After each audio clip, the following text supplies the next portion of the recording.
வீடியோவில் ஒரு random Sunday vlog தான் நான் ஷேர் பண்ணியிருக்கேன். கூடவே ஒரு இன்ட்ரெஸ்டிங்கான சிக்கன் வச்சுட்டு ஒரு ரெசிபி கூட நான் இதில் ஆட் பண்ணியிருக்கேன். ஃபுல்லாக பாருங்கள். மார்னிங் வந்துட்டு சிம்பிளாக தோசை வித் அது கூட கோகோனட் சட்னி. இப்போ லஞ்ச் ப்ரிப்பரேஷன் ரெடி பண்ணிகிட்ருக்கேன். இன்றைக்கி பண்ண போகிற டிஷ் வந்துட்டு ராயலசீமா ஸ்டைலில். ஸோ கொஞ்சம் ஸ்பைஸியாக தான் இருக்கும். அதுக்கு சிக்கன் அது கூடவே டர்மரிக் ஆட் பண்ணிவிட்டு ஒரு 1 hour அது நல்லா மேரினேட் ஆகணும். இந்த டிஷ்க்கு இந்த பேஸ்ட்டு தான் ரொம்ப இம்பார்ட்டன்ட். ஸோ அது பண்ணுறதுக்கு பஞ்சாக ஒரு மின்ட் லீஃப் எடுத்திருக்கேன். மின்ட் லீஃப் எவ்வளோ எடுக்கிறோமோ அதுக்கு பாதி குவான்டிட்டியில் கொரியாண்டர் லீஃப் எடுத்திருக்கேன். அண்ட் தென் இது கூட ஜிஞ்சர் கார்லிக் ரெண்டுமே சேம் ரேஷியோ. இது கூடவே அந்த ஃபைன் ஸ்ட்ரக்சருக்காக கேஷ்யூஸ் ஒரு 3லேருந்து 4 அந்த ரேஞ்சும் ஆட் பண்ணிவிட்டு வாட்டர் எதுவுமே ஆட் பண்ண வேணாம். அந்த ஃபைன் பேஸ்ட்டும் இல்லாமல் அந்த குறன்னு இல்லாமல் ஒரு மீடியம் ஸ்டேஜில் நான் இதை கிரைண்ட் பண்ணி வச்சுருக்கேன். ஸோ தட் இந்த ஸ்ட்ரக்சரில் தான் இருக்கும் பார்க்குறதுக்கு. இதை நம்ம ஆல்ரெடி சிக்கன் மேரினேட் பண்ணி வச்சுருக்கோம் இல்லையா, டர்மரிக் கூட, அது கூட இதையும் ஆட் பண்ணிவிட்டு ஒரு 1 hour ஃப்ரிட்ஜில் நல்லா ரெஸ்ட்டில் இருக்கணும். இந்த பேஸ்ட் எல்லாமே சிக்கன் கூட ஜென்டிலாக டைம் எடுக்கும். இது எவ்வளோ சோக் ஆகுதோ அந்தளவுக்கு அதோட டேஸ்ட்டு நல்லாயிருக்கும். ஸோ அதுக்காக 1 hour மேக்ஸிமம் ½ hour அது ரெஸ்ட்டில் இருக்கணும். அவ்வளோதான், இதில் மிக்ஸ் பண்ணியாச்சு. இப்போ இதை க்ளோஸ் பண்ணிவிட்டு இது கொஞ்சம் நேரம் ரெஸ்ட்டில் இருக்கட்டும். இது வந்துட்டு மெயினாக கீல தான் பண்ணுவாங்க. ஸோ நம்மளும் இன்றைக்கி கீ எடுத்துக்கலாம். கீ நல்லா ஹீட் ஆனதுக்கப்புறமா மஸ்டர்ட், அதுக்கப்புறம் shahi jeera and then big jeera இதெல்லாம் ஆட் பண்ணிவிட்டு அது பொரிஞ்சு வந்ததுக்கப்புறமா கேஷ்யூஸ், அதுக்கப்புறம் ஸ்பைசஸ் வித் ஏலக்காய் வந்துட்டு 1 மட்டும் ஆட் பண்ணுறேன் அந்த ஃப்ளேவருக்காக. இதெல்லாமே நல்லா ரோஸ்ட் ஆனதுக்கப்புறமா ஸ்லைஸ் பண்ணி வச்சுருக்கிற ஆனியன், டொமேட்டோ அதையும் ஆட் பண்ணிவிட்டு நல்லா அந்த மிரர் கிளேஸ் வர்ற வரைக்கும் அதை நல்லா சாட்டேட் பண்ணணும்.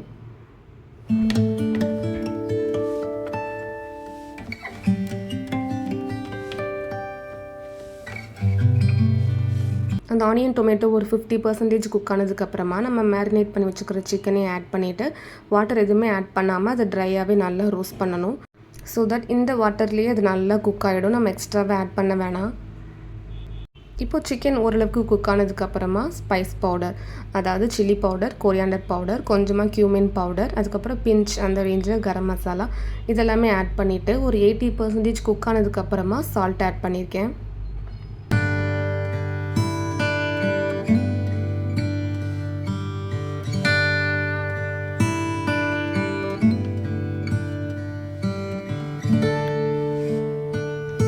இப்போ இது நல்லாவே குக் ஆகிடுச்சு. அட் லாஸ்ட்டாக கசூரி மேத்தி கூடவே பட்டர் வேணும்னா நீங்கள் ஆட் பண்ணிக்கலாம். கொஞ்சம் அது நல்லாயிருக்கும் ஸ்ட்ரக்சர் வைஸ். ஸோ கொஞ்சமாக க்யூப் ரேஞ்சில் பட்டரை ஆட் பண்ணியிருக்கேன். அவ்வளோதான், ரெடி ஆகிடுச்சு. நீங்கள் கட் பண்ணி பார்க்கும்போதே தெரியும், பியூர் ஒயிட்டாக இருந்துச்சுனாலே அது நல்லா குக் ஆகிடுச்சின்னு அர்த்தம். அவ்வளோதான். இது வந்துட்டு நம்ம கீ ரைஸ், அதுக்கப்புறம் நார்மல் சாதம், அப்புறம் பரோட்டா, ஃபுல்கா, நான் இந்த மாதிரி எது கூட வேணால் நல்லாவே ஆப்ட் ஆகும். கொஞ்சம் ஸ்பைஸியாக இருக்கும். ஸ்பைசி கம்மி பண்ணுறவங்க அந்த சில்லிஸ் வந்து கம்மி பண்ணிக்கோங்க. கண்டிப்பாக ட்ரை பண்ணி பாருங்கள். வெஜிடேரியனாக இருந்தீங்கன்னா ஆப்ஷனலாக பன்னீர் கூட நம்ம ட்ரை பண்ணலாம், அதுவும் நல்லாயிருக்கும்.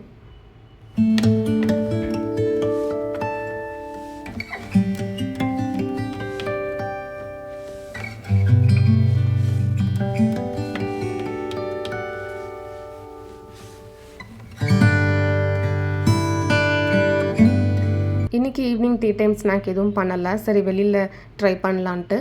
இது வந்துட்டு டுக்குக்கு. இப்போ நார்மலாக நான் டெய்லியுமே எதுனா ஒரு ஃப்ரூட்ஸ் கொடுத்துட்டு தான் இருக்கேன், எல்லாமே செட் ஆகட்டும்ன்ட்டு. ஸோ இன்றைக்கி வந்துட்டு ட்ராகன் ஃப்ரூட் கொடுத்துருக்கேன். ஸோ அன்றைக்கி தான் ஊர்லேருந்து அம்மா அப்பா அனுப்பின பார்சல் கூட ரிசீவ் ஆச்சு. இந்த பேக்கிங் வந்துட்டு வீட்டில் பண்ணல, எந்த கொரியரில் அனுப்புனாங்களோ ஸோ அவங்களே தான் பண்ணியிருக்காங்க. நியூஸ் பேப்பர் வச்சுட்டு ரொம்ப நியூஸ் பேப்பர் உள்ள இந்த ப்ராடக்டை விட வெளியில் நியூஸ் பேப்பர் கவரேஜ் ரொம்பவே அதிகமாக இருந்தது. பட் நீட்டாக தான் வந்தது, எந்த எதுவும் மிஸ் ஆகலை.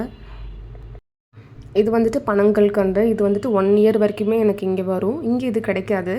இது நார்மலாக கோல்டு காஃப் இந்த மாதிரி டைமில் நான் எடுத்துப்பேன். ஸோ அதுவும் அனுப்பியிருந்தாங்க. சேஃபாகவும் ரிசீவ் ஆச்சு இந்த டைம். எவ்ரி 2 months ஒன்ஸ் இந்த மாதிரி பேக்கிங் வந்துக்கிட்டே தான் இருக்கும். இந்த டைம் வந்துட்டு கொஞ்சம் ஸ்பைஸ் பவுடர் காலியாகிற மாதிரி இருந்துச்சு. அப்புறம் டுக்குக்கு வந்துட்டு கண்ட்ரி சுகர் தான் ஆட் பண்ணுறேன் செர்லாக்கில். ஸோ அதுவும் கூட அனுப்பியிருந்தாங்க. அதுக்கப்புறம் என்னோடய சாரீ பெல்ட் இந்த மாதிரி நான் மிஸ் பண்ணிவிட்டு வந்த ஐட்டம் எல்லாமே இந்த டைம் எனக்கு அனுப்பி வச்சுருந்தாங்க. அதெல்லாம் அன்பேக் பண்ணிவிட்டு அதை நீட்டாக அரேஞ்ச் பண்ணிவிட்டு இப்போது வந்துட்டு கொஞ்சம் கிச்சனுக்கு ஷாப்பிங் பண்ண வேண்டியது இருந்தது. ஸோ அதுக்கு தான் போயிட்டுருக்கோம். இது வந்துட்டு நியூவாக ஓப்பன் பண்ணியிருக்கிறாங்கன்னு சொன்னாங்க. ஃபுல்லுமே அந்த ஸ்நாக் ஐட்டம் மாதிரி தான். ரேட்டுமே ரொம்ப பட்ஜெட் ஃப்ரெண்ட்லியாக இருந்தது. சரி எப்படி இருக்குன்னு ட்ரை பண்ணலான்ட்டு போனோம். நல்லாவே இருந்தது.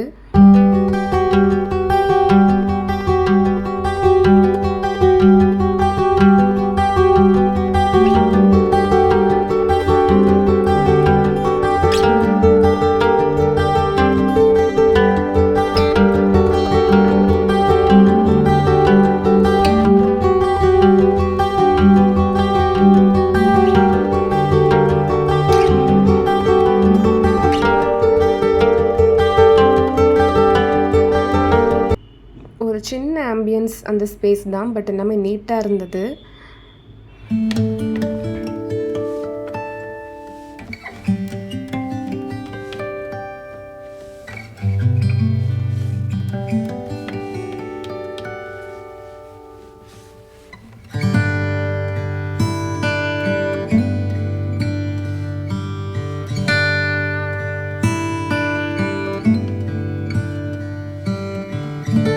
நம்ம ஊர் அந்த காரைக்குடி ஸ்பெஷல் செட்டிநாடு சிக்கன் கூட இருந்தது. பட் இது ஒரிஜினல் கிடையாது. இங்கே வேறு மாதிரி பண்ணுறாங்க. நேம் மட்டும் அந்த மாதிரி வச்சுருக்காங்க.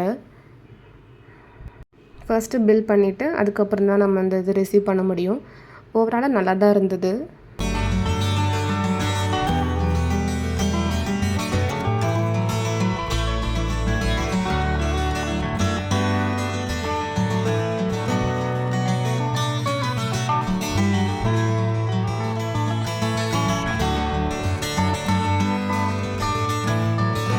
இப்போ திங்ஸ் எல்லாம் வாங்கிட்டு வீட்டுக்கு வந்தாச்சு. இது வந்து ரொம்ப பேர் கேட்டிருக்கீங்க அந்த இன்ஸ்டாகிராம் போஸ்ட்டில். இது வந்துட்டு சர்விங் பிளேட்டராகவும் யூஸ் பண்ணலாம், நார்மல் பிளேட்டராகவும் யூஸ் பண்ணலாம், ஆர்ல்ஸ் டெக்கர் பீஸாக கூட யூஸ் பண்ணலாம். இது யூஸ் பண்ணிவிட்டு இது மெயின்டைன் பண்ணுறது வந்துட்டு ரொம்ப சிம்பிள் தான். ஒவ்வொரு டைம் நம்ம யூஸ் பண்ணதுக்கு அப்புறமா கொஞ்சமாக கோகோனட் ஆயில் மட்டும் அப்ளை பண்ணி வச்சுட்டா போதும். அது ரொம்பவே நல்லா ஸ்மூத் ஸ்ட்ரக்சர்லேயே இருக்கும். இல்லைன்னா அந்த தண்ணி பட்டு அது ஒரு மாதிரி ப்ரீஸ் ஆயிரும். இது வந்துட்டு டீ கப்ஸ் எல்லாத்துலேயுமே 2 கலர் மட்டும் பிக் பண்ணோம். அதாவது கொஞ்சம் ரேண்டமாக கிடைக்கிற கலர்ஸ் மட்டும். சாட்டர்டே சண்டேனாலே ரிலையன்ஸ் மார்ட்டில் எப்போவுமே ஆஃபர் இருக்கும். ஸோ அதில் வாங்கினது தான் இது எல்லாமே.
அவ்வளோதான். நைட்டு டின்னருக்கு ருமாலி ரொட்டியும் பன்னீர் பட்டர் மசாலா தான் பண்ணேன். ருமாலி ரொட்டியோட ரெசிபி நான் ஏற்கனவே ஷேர் பண்ணியிருக்கிறேன். வேணும்னா நான் அந்த லிங்க் டிஸ்கிரிப்ஷனில் கொடுக்குறேன், செக் பண்ணி பாருங்கள். இதோட ரெசிபி டீட்டெயில் வந்து கொஞ்சம் லென்த்தாக போகும். ஸோ இதிலே ஆட் பண்ணேன்னா அது லாங் வீடியோவாகிடும். ஸோ அது நான் நெக்ஸ்ட் வீடியோவில் தனியாக டீட்டெயிலாக ஷேர் பண்ணுறேன். தேங்க்யூ.